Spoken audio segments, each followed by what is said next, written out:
চৈতিকে ঘর থেকে বার করে দিয়ে ঝিলের সঙ্গে ফুলশয্যায় মেতে উঠলো সাক্ষ্য। হ্যাঁ বন্ধুরা, এমনটাই দেখা যাবে। তাই সম্পূর্ণ জানতে ভিডিওটিতে লাইক দেওয়া, চ্যানেলটি সাবস্ক্রাইব করে দেখতে থাকুন। গল্পের শুরুতে দেখা যাবে চৈতি সাক্ষ্যকে বলে, আচ্ছা সাক্ষ্য, তোদের তো আজকে ফুলশয্যা, তুই ঝিলকে কি গিফট করবি? কোনো গিফট এনেছিস? তখন সাক্ষ্য বলে, গিফট? গিফট তো আমি আগেই ওকে দিয়ে দিয়েছি। তখনই চৈতি ঝিলকে বলে, আচ্ছা ঝিল, তুমি কি গিফট কিনেছো সাক্ষ্যর জন্য? তখন ঝিল বলে, আমি আমি তো কিছু কিনিনি। আমি আবার ওনার জন্য কি কিনবো? আমার কাছে তো কোনো টাকা নেই। হ্যাঁ, যদি কখনো টাকা উপার্জন করতে পারি, আমার যদি সামর্থ্য হয়, অবশ্যই তোমার বন্ধুকে আমি কিছু না কিছু গিফট করবো চৈতিদি। তখন চৈতি বলে, ও আচ্ছা। তখন সাক্ষ্য বলে, ও আবার আমার জন্য কি কিনবে? ও তো নিজেই আমাকে গিফট করেছে। তখন তো এই কথা শুনে ঝিল খুব খুশি হয়ে যায়। তখন চৈতি বলে, হ্যাঁ তাই তো, তোরা দুজন দুজনকেই পেয়ে খুব হ্যাপি আছি, সেটা তো বুঝতে পেরেছি। তখন সাক্ষ্য বলে, হ্যাঁ, আমরা দুজন দুজনকে পেয়ে খুব ভালো আছি। তখন চৈতি বলে, ব্যাস, তাহলে আর কি? দুজন দুজনকে পেয়ে যখন ভালোই আছো, তাহলে তাহলে আর আমরা তোমাদেরকে ডিস্টার্ব করব না। তখনই ঝিল সুদর্শনাকে দেখেই বলে, ছোট মা, তোমাকে দেখে টায়ার্ড মনে হচ্ছে, তুমি না গিয়ে শুয়ে পড়ো। তখন সুদর্শনা বলে, হ্যাঁ ঝিল, আমার না খুব টায়ার্ড লাগছে, খারাপ লাগছে, আবার তো কালকে চলে যেতে হবে। তখন ঝিল বলে, কালকে চলে যাবে মানে? তখন সাক্ষ্য বলে, ছোট মা, তুমি ছিলে খুব ভালো লেগেছে, তুমি থেকে যাও না কটা দিন। তখন সুদর্শনা বলে, আমারও খুব ভালো লেগেছে, বিশ্বাস করো। তখন ঝিল বলে, তাহলে তুমি থেকে যাও না ছোট মা, আর কয়েকটা দিন থেকে যাও, আমাদের খুব ভালো লাগবে। তখন সুদর্শনা বলে, না না ঝিল, কি করে থাকবো? ও বাড়িতেও তো দুজন বয়স্ক মানুষ আমার ভরসাতেই থাকে, বলো, তাদেরকেও তো আমাকে দেখাশোনা করতে হবে। তখন ঝিল বলে, তুমি বরং তাদের সঙ্গে দেখা করে চলে এসো, তাহলেই তো হবে। তখন সুদর্শনা বলে, হ্যাঁ তা ঠিক বলেছো, আমি ওনাদের সঙ্গে দেখা করে চলে আসলেই হবে। তখন ঝিল বলে, হ্যাঁ, বাচ্চারাও তো অসুস্থ, তারাও তো তোমাকে চাইছে, তাহলে তুমি বরং দেখা করে চলে এসো। তখন সুদর্শনা বলে, ঠিক আছে, কালকে দেখব। তারপরে দেখা যাবে চৈতি মাথা ঘোরানোর অসুস্থ হওয়ার নাটক করে, আর নাটক করে ওদের ফুলশয্যার খাটে বসে পড়ে আর বলে, সাক্ষ্য, আমার না ভালো লাগছে না রে। তখনই ঝিল বলে, চৈতিদি তোমার কি হলো? তখন দুষ্টু বলে, হ্যাঁ চৈতিদি, তোমার আবার কি হলো? তখন চৈতি বলে, না কেমন যেন খারাপ লাগছে, শরীরটা ভালো লাগছে না সাক্ষ্য। তখন সাক্ষ্য বলে, নিশ্চয়ই তোর ডাইটেশনের কোনো প্রবলেম হয়েছে, দাঁড়া, আমি তোকে এখনই ওষুধ দিচ্ছি। এই বলে সাক্ষ্য চৈতির জন্য ওষুধ আনতে যায়। তখন ঝিল বলে, চৈতিদি, তুমি ঠিক আছো তো? তখনই সাক্ষ্য ওষুধ দিলেই চৈতি ওষুধটা খেয়ে নেয়। তখন দুষ্টুকে চোখের ইশারায় বলে যে ও এখানে বসে থাকবে। তখন দুষ্টু বুঝতে পারে। তারপর চৈতি বলে, তোমরা বরং গিয়ে শুয়ে পড়ো, আমি বরং যাচ্ছি। তখন সুদর্শনা বলে, আসলে চৈতি, তোমার না নিজের ঘরে গিয়ে শুয়ে থাকলে ভালো হতো একবারে। তখন চৈতি বলে, হ্যাঁ বুঝতে পারছি, কিন্তু আমি না দাঁড়ানোর সাহস পাচ্ছি না গো, মনে হচ্ছে মাথা ঘুরে পড়ে যাব। তখন সাক্ষ্য বলে, তুই এখন ঠিক আছিস তো? তারপরেই দুষ্টু বলে, আচ্ছা ঠিক আছে, তাহলে আমরা চলে যাচ্ছি। এই বলে সুদর্শনা সহ ওরা চলে যায়। তারপরে দেখা যাবে চৈতি বলে, সাক্ষ্য, তোদের এই মূল্যবান সময়গুলো আমি নষ্ট করছি, বিশ্বাস কর, আমার শরীরটা না ভালো লাগছে না। তখন ঝিল বলে, আচ্ছা জল খাবে? তোমার জন্য নুন আর চিনি দিয়ে জল করে নিয়ে আসি। তখন চৈতি বলে, হ্যাঁ করে নিয়ে এসো না, একটু জল খাওয়া যেতে পারে, তাহলে একটু ভালোও লাগবে। তখনই ঝিল নুন জল করতে চলে যায়। ওইদিকে ওইদিকে চৈতি সাক্ষ্যকে দেখে বলে, সাক্ষ্য, বিশ্বাস কর, আমি না ঝিলকে ওরকম ভাবে সাজাইনি রে, গরম তো, মনে হচ্ছে তেলটা একটু বেশি পড়ে গেছে, তাই হয়তোবা সবকিছু নষ্ট হয়ে গেছে গলে গলে, কিন্তু বিশ্বাস কর, আমি না ইচ্ছে করে ওরকম ভাবে ওকে সাজাইনি, আমি কি ওকে এরকম ভাবে সাজাতে পারি? তখন এই কথা শুনে সাক্ষ্য বলে, আচ্ছা চৈতি, থাক না এসব কথা, তোর শরীরটা তো ভালো নয়। তখনই চৈতি দাঁড়িয়ে সাক্ষ্যর উপর ঘুরে পড়ে যাওয়ার নাটক করে। তখন সাক্ষ্য ধরে ফেলে আর বলে, চৈতি। তখনই ঝিল সেখানে চলে আসে আর এসেই বলে, নাও নুন জল। তারপরেই নুন জল খেয়ে বলে, আমার এখন একটু ভালো লাগছে ঝিল, সত্যি তুমি না খুব ভালো, কিন্তু ঝিল বিশ্বাস করো, আমি না তখন তোমাকে ওরকম ভাবে সাজাতে চাইনি। তখন ঝিল বলে, থাক না ওসব কথা, সব তো মিটে গেছে, ভালোই হয়েছে।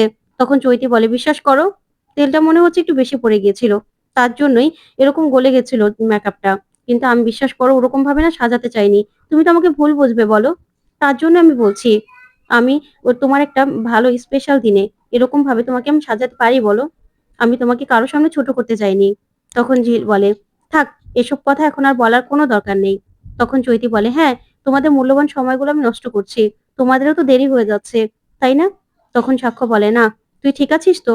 তখন চৈতি বলে, হ্যাঁ আমি ঠিক আছি, আসলে নিজেই কথাগুলো বলতে না পারা পর্যন্ত শান্তি পাচ্ছিলাম না। তখন সাক্ষ্য বলে, থাক না এসব কথা, এখন তুই বরং গিয়ে শুয়ে পড়, না হলে আমি দিয়ে আসবো।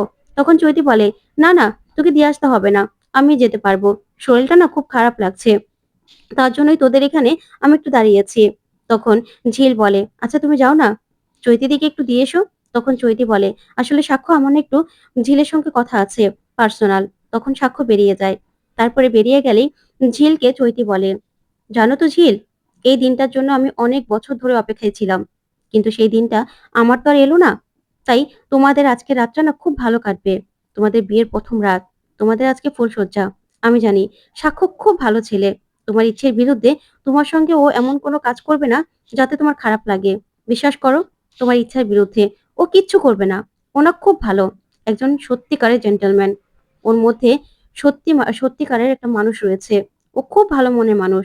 ও কোনো মেয়েকেই না কখনো জোর করতে পারে না, সেটা আমি জানি। আর আমি তো জানবই, বলো। তখনই ঝিল এই কথাগুলো শুনে চমকে যায় আর বলে, এই কথাগুলো তুমি কি করে জানলে? তখন চৈতি বলে, না, এমনিতেই জানতে পেরেছি।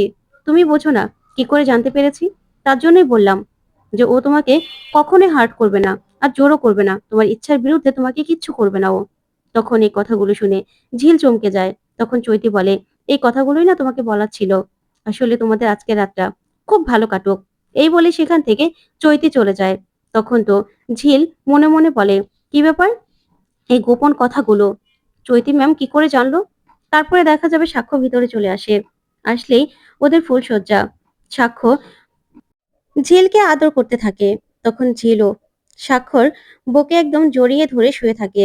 তারপর ঝিল বলে, আচ্ছা, তুমি আমাকে পেয়ে খুশি হয়েছো তো? তখন সাক্ষ্য বলে, আমি তো তোমাকে পেয়ে খুব খুশি হয়েছি। তুমি আমাকে পেয়ে খুশি হয়েছো তো ঝিল? তখন ঝিল বলে, আমি যে তোমাকে কোনোদিন পেতে পারি সেটাই তো কখনো ভাবিনি। তখন সাক্ষ্য বলে, সত্যি ঝিল, আমি না তোমাকে ভালোবেসে ফেলেছি। তোমার এই যে নরম চেহারা, তোমার এই যে সবকিছু, সবকিছু দেখে যেন আমি চোখ ফেরাতে পারি না। কিন্তু তুমি না আমাকে দেখে ওরকম করে তাকিও না, তাহলে মনে হয় যেন তুমি আমাকে পেয়ে খুশি হওনি। তখন ঝিল বলে, কি যে বলো না, আমি যে তোমাকে কোনোদিনও পেতে পারি সেটাই তো কোনোদিনও আমি ভাবিনি। আমার কপালে যে তুমিও আছো সেটা তো আমি ভাবতেও পারিনি। আমি আর কি সুন্দর বলো তো? তখন সাক্ষ্য বলে, মানুষের চেহারাটাই আসল সৌন্দর্য নয়, মানুষের মনটাই হলো আসল সৌন্দর্য। তারপরেই ঝিল বলে, তুমি তুমি আমাকে ভালোবাসো তো? তখন সাক্ষ্য বলে, তোমার থেকে ভালো আমি কাউকে বাসি না ঝিল। তোমাকে আমি ভালোবাসি বলেই তো তোমাকে আমি বিয়ে করতে পেরেছি। আর আমিও বুঝতে পেরেছিলাম যে তুমিও আমাকে ভালোবেসে ফেলেছো। তার জন্যই তো আমি কোনো রকম কোনো দ্বিধাবোধ করিনি। তোমাকে আমি বিয়ে করে ফেলেছি। তারপরে ঝিল বলে, তোমাকে একটা কথা জিজ্ঞাসা করব? তখন সাক্ষ্য বলে, হ্যাঁ বলো না। তখন ঝিল বলে, আচ্ছা, চৈতি ম্যামকে কি তুমি ভালোবাসতে? তখন সাক্ষ্য বলে, এই কথাটা তুমি কেন জিজ্ঞাসা করলে? আচ্ছা, তোমার মাথায় এই কথাটা কেন আসলো? চৈতিকে যদি আমি ভালোই বাসতাম, তাহলে আমি তোমাকে কেন বিয়ে করবো বলো তো? তোমাকে কেন এই কথাগুলো জিজ্ঞাসা করতে হলো? তখন এই কথাতে ঝিল বলে, না এমনিতেই, এমনিতেই জিজ্ঞাসা করলাম। তখন সাক্ষ্য বলে, না তুমি এমনিতে তো জিজ্ঞাসা করোনি। আচ্ছা, তখন যে তোমার সঙ্গে চৈতি আলাদাভাবে কথা বললো, কি বললো বলো তো? তখন ঝিল বলে, আচ্ছা তোমাকে না হয় পরে বলবো। তখন সাক্ষ্য বলে, না, তুমি আমাকে বলো, তুমি আমাকে নির্ভয়ে সব কথা বলতে পারো। তখন তখন ঝিল বলে, না আমি চৈতি ম্যামের কথা শুনে ভেবেছিলাম যে তোমরা মনে হয় অনেক ইন্টিমেট ছিলে। তখন সাক্ষ্য বলে, আর আমার কথা শুনে কি মনে হচ্ছে? তখন ঝিল বলে, না, ওরকম কিচ্ছু না। তাহলে তখন সাক্ষ্য বলে, তাহলে তুমি আমার কথা বিশ্বাস করবে না অন্য কারো কথা বিশ্বাস করবে বলো তো? তখন ঝিল বলে, না আমি তোমার কথাই বিশ্বাস করব। তারপর সাক্ষ্য বলে, শোনো, কারো থেকে কোনো কিছু শুনে না আমাকে অবিশ্বাস করবে না, তুমি সরাসরি আমাকে জিজ্ঞাসা করবে। আমি তোমার সব কথার উত্তর দেবো ঝিল। আমরা দুজন দুজনকে ভালোবাসি, আর একটা সম্পর্ক না বিশ্বাসের উপর টিকে থাকে। তাই আমি চাই যে আমাদের মধ্যেও বিশ্বাসটা সবসময় অটুট থাকুক। কোনো পরিস্থিতিতে যেন আমাদের বিশ্বাসটা ভেঙে না যায়। আর আমি চাই তুমি এবার মাথা উঁচু করে সবার সামনে দাঁড়াও, নিজের যোগ্যতা প্রমাণ করো। আচ্ছা ঝিল, তুমি হঠাৎ করে এরকম শান্তসভ্য কি করে হয়ে গেলে বলো তো? তখন ঝিল বলে, কেন? তাহলে কি আমি আগের মতো হয়ে যাব? তখন সাক্ষ্য বলে, হ্যাঁ, আমি না ওরকম মেয়েটাকে ভালোবেসেছিলাম। তোমার চোখে আমি সবসময় আগুন দেখতে চাই, আগুন। তুমি সবার সঙ্গে না হও, তুমি আমার সঙ্গে আগের মতোই থাকবে। তোমাকে আমি আগের মতোই দেখতে চাই। সে রাগ, জেদ, সবকিছু। তোমাকে এবার নিজেকে প্রমাণ করতে হবে। আমি তোমার পাশে আছি ঝিল, কিন্তু তোমার হয়ে আমি সবকিছু সবসময় মোকাবেলা করতে পারবো না। তোমাকে তোমার সবটা মোকাবেলা করতে হবে, অর্জন করে নিতে হবে। এবার নিজেকে নিজে প্রমাণ করো। তখন ঝিল বলে, আমি কি পারবো? তখন সাক্ষ্য বলে, হ্যাঁ তুমি পারবে। আমি জানি তোমার মধ্যে সেই আগুনটা আছে। তোমার সেই আগুনটা দেখেই তো আমি তোমার প্রেমে পড়েছিলাম। তুমি না খুব স্নিগ্ধ। তোমাকে দেখলেই আমি বারবার করে প্রেমে পড়ে যাই। সত্যি কথা। আমার লক্ষ্মী বউ। অনেক রাত হয়েছে তো, ঘুমোবে না? তখন ঝিল বলে, হ্যাঁ, অনেক রাত হয়েছে তো, ঘুমোতে তো হবেই।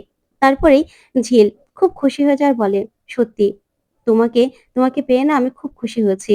তখন সাক্ষ্য বলে, "এবার আমাদেরকে দুজনে দুজনের হাত ধরে তারপরে সামনের দিকে এগিয়ে যেতে হবে। বুঝতে পেরেছ?"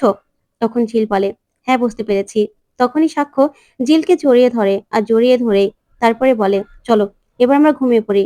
সকাল, সকাল অনেক কাজ রয়েছে তো। আজকে তো অনেক ধকলও গেছে, তাই না?" তখন ঝিল বলে, "হ্যাঁ, ধকল গেছে তো।" তারপরে সাক্ষ্য বলে, "ঠিক আছে। এবার বরং তুমিও শুয়ে পড়ো, আমিও শুয়ে পড়ছি।" তো বন্ধুরা, আজকের আপডেটটি তোমাদের কাছে কেমন লাগলো? অবশ্যই কমেন্ট করে জানাতে ভুলবে না। পরবর্তী আপডেট পেতে অবশ্যই চ্যানেলটি সাবস্ক্রাইব করবে। ধন্যবাদ।